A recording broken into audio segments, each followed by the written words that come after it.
Hi everyone, it's Dr. Samantha Cotrera for the Imagining a New Week video blog. Because it's a long weekend, I thought rather than have no video or like a normal video, I would do something a little different. And because a lot of people seem to like the Office bookshelf tour that I did, although I think I'll do a bigger deep dive and recommend some books. I'll do another one the next time we have a long weekend or something. I thought I would show you my fiction bookshelf. Although like most bibliophiles, this is not the only place that I have books, but these are the kind of like main books.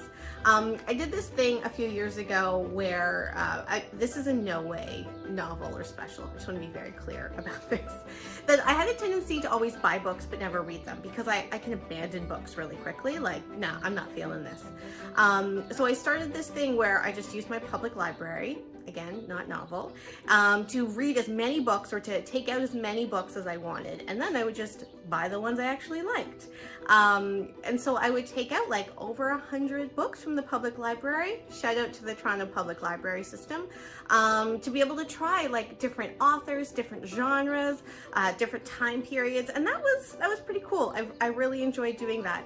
I slowed down my reading in the last couple of years because I've just been so much more busy with contracts, and so you know I still have a stack of library books on my dining table about ones that I should read during the pandemic. But I don't know about you, but I have actually found it difficult to engage in fiction reading. Those of you with a keen eye, pun intended, might notice there's a stack of Nancy Drew books here and there. And that's because reading Nancy Drew novels, which I never really read as a kid, is like the only thing I have capacity to read right now. And I'm going to tell you this because I already have finished them all. But Laura Linney from The Truman Show and Ozark, does the audiobooks for Nancy Drew. Books 1 through 8, and I think they're like 3 hours each. I'm not a big fan of audiobooks. I find it hard to concentrate, but like Laura Linney being like, oh, Nancy, it's amazing. Check your public library because I don't think they're on Audible if that's a subscription service that you use. So I won't spend a lot of time talking about the Nancy Drew books, but like they're very intriguing, and like if you would like to talk about that, I would like to talk about that with you. They are very intriguing. Okay, let's go do a little bookshelf tour. I'll recommend some books that I really like that I think that you might want to check out too.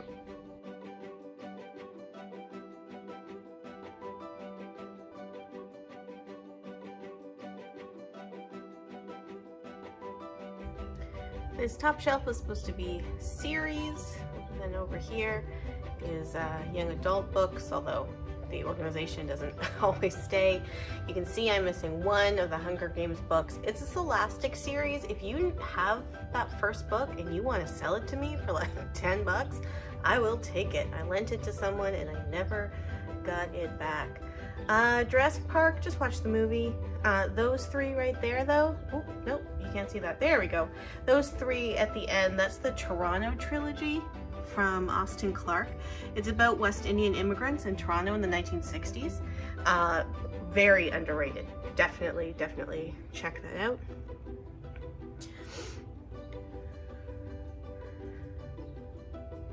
Billy Lynn's Long Halftime Walk. That's a really great novel about masculinity, militarism, Americana. Boy Snowbird. It's beautiful. It's magic realism.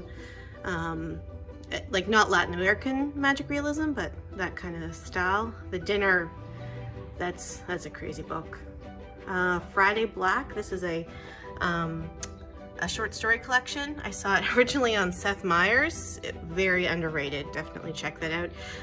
Americans probably don't know Fruit. It's definitely a popular Canadian book. It's about a young man growing up who's a little overweight and also queer. Check that out.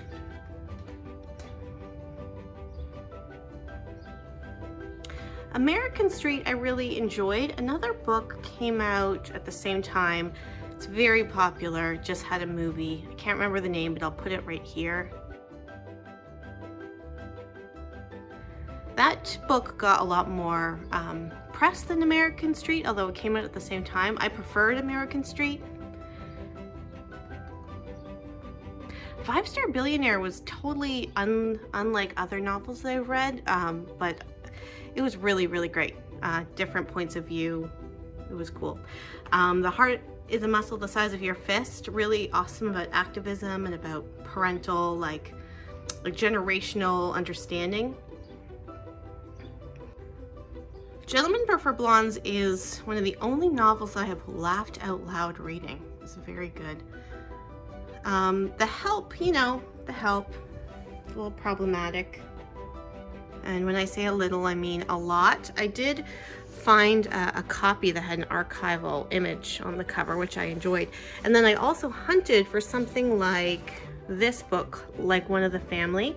This is a series of fictional serial editorial articles that were written for a black red newspaper in the 1960s about being a domestic servant, and they were funny and witty.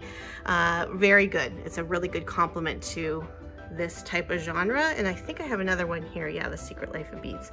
Secret Life of Bees also, you know, problematic, but the soundtrack to that movie was amazing, and you can't get it. Homegoing, awesome. The Hours, I think about The Hours a lot, especially during the pandemic right now. Oh, Jaws is not really my thing. I don't really like the movie. I did like the novel, but it's also weirdly, oddly, very racist. If you know, if anyone's written about that, that'd be kind of interesting. Little Stranger is good, especially if you like Downton Abbey.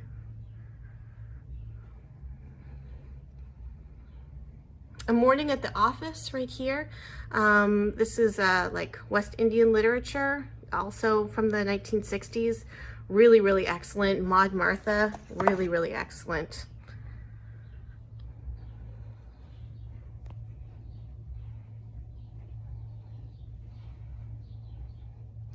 The Wife took my breath away. It was amazing. This is Vertigo, by the way. The movie, the Alfred Hitchcock movie, was based on this novel. I read it when I was in San Francisco, staying at the Vertigo Hotel. The Vertigo Hotel is the building that some of the outside scenes were filmed in.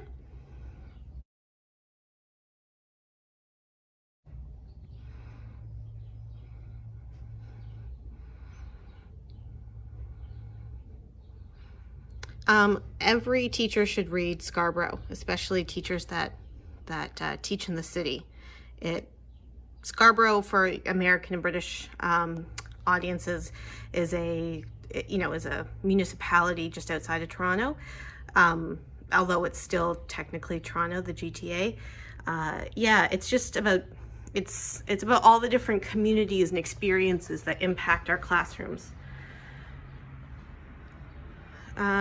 Okay, if you are looking for particular recommendations, these are the ones that I would recommend.